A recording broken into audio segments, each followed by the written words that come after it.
There was once a man who believed he was doing everything right.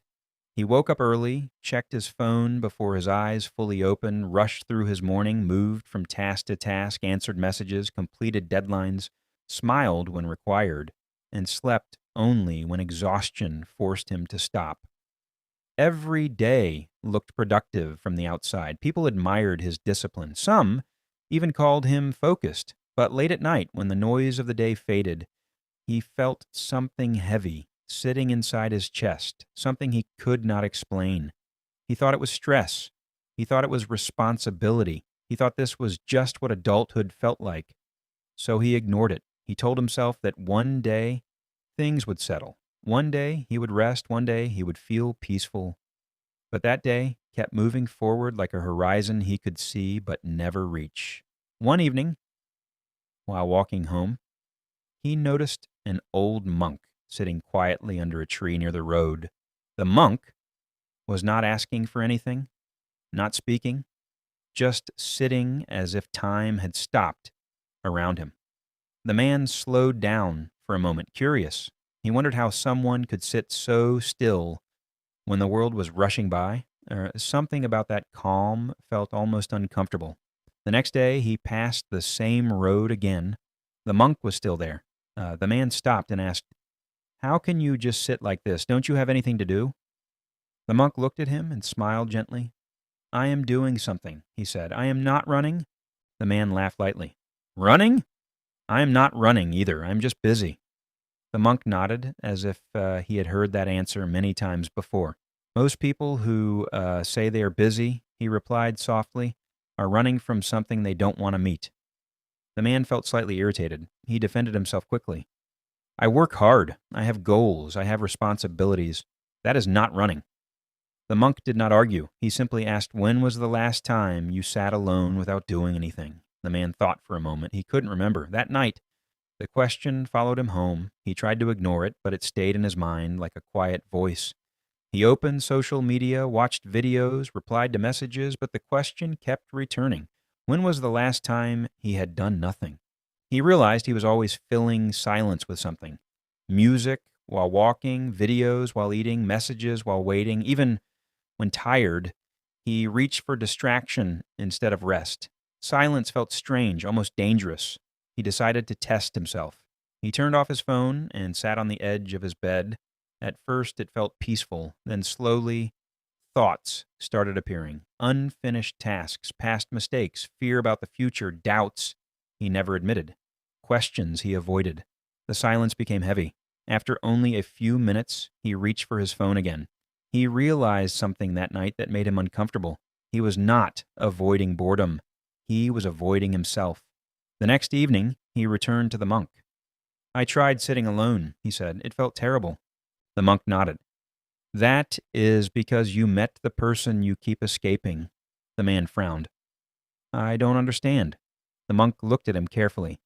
"You think you are tired because life is difficult, but you're tired because you never stopped carrying yourself." The words felt strange, but they stayed with him. Days passed. The man continued his routine, but now he started noticing things. He noticed how quickly he reached for distraction whenever a small discomfort appeared. He noticed how often he said yes to things he did not want to do. He noticed that even his goals felt borrowed, like things he chased because everyone else said they were important. He began to wonder if he had ever asked himself what he actually wanted. One day at work, he completed a task that had consumed weeks of effort. Everyone congratulated him. He smiled politely. But inside, he felt nothing. No satisfaction, no excitement, just emptiness. That emptiness scared him more than failure ever had. That evening, he returned to the monk again. "I achieved something important today," he said, "but I felt nothing. Why?" The monk asked, Who were you trying to satisfy?" The man opened his mouth but couldn't answer immediately. He thought of his parents, colleagues, society, expectations, the invisible pressure to keep moving forward. He realized he didn't know if any of his goals truly belonged to him. The monk said quietly, "Many people spend their lives climbing a ladder without checking if it is leaning against the right wall." The man felt a deep discomfort. He wanted to argue, but something inside him knew the words were true. He started observing his daily life more closely. Mornings felt rushed, not because he lacked time, but because his mind was already anxious before the day even began. Conversations felt shallow because he was rarely present. Even laughter felt automatic. He began to see that his life was not wrong, but it was unconscious. Now, he was living by habit, not awareness. One night, he sat alone again, this time forcing himself to stay in the silence. Thoughts came like waves, regrets, fear of wasting life, fear of being ordinary, fear of disappointing others. He realized that beneath all his busyness was a simple fear. If he stopped moving, he might discover that he didn't know who he was without his routine. The realization hit him hard. He went back to the monk the next day. "What should I change?" he asked. "My job? My schedule? My goals?" The monk shook his head. "Changing your life without understanding your mind is like moving furniture in a dark room. You will still stumble." "And what do I do?" "Learn to watch yourself." The man looked confused. "Your thoughts," the monk continued, "your reactions, your habits.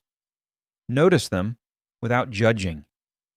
Most people never observe their own mind. They are controlled by it." The man tried this. At first, it felt strange. He noticed how often he rushed without reason, how he checked his phone automatically, how he became irritated when things didn't go as planned, how he compared himself to others constantly. He realized he had been living in reaction mode for years. Slowly, he started making small changes. He woke up and sat quietly for a few minutes before touching his phone. He walked without headphones sometimes. He allowed moments of silence. At first, the silence felt uncomfortable, but gradually it became softer. He started noticing small things, the way sunlight entered his room, the sound of his own breathing, the relief of finishing a task without immediately chasing another. Nothing dramatic changed in his external life, but internally, something shifted. One day, he asked the monk, "Why do people feel empty even when their life looks fine?" The monk replied, "Because they confuse movement with meaning." The man thought about this deeply. He realized he had spent years moving fast, but rarely asking why. As weeks passed, he began to feel lighter, not because problems disappeared, but because he stopped fighting every moment. He learned to pause before reacting. He learned to accept that discomfort was not an enemy. He also noticed something surprising. Some relationships felt forced, some habits felt meaningless, some goals no longer attracted him. Instead of panicking, he simply observed. The monk told him, "When you stop lying to yourself, your life begins to rearrange naturally." One evening, the man sat alone again. This time, the silence did not attack him. It felt calm. Thoughts still came, but they no longer controlled him. He realized that peace was not something to achieve later.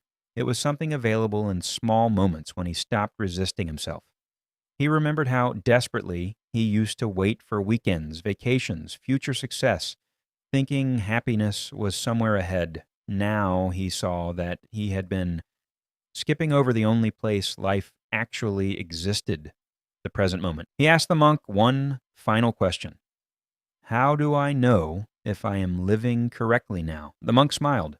"If you can sit alone without needing to escape, you are already closer than most." The man walked home slowly that night. The city looked the same, the traffic, the noise, the responsibilities.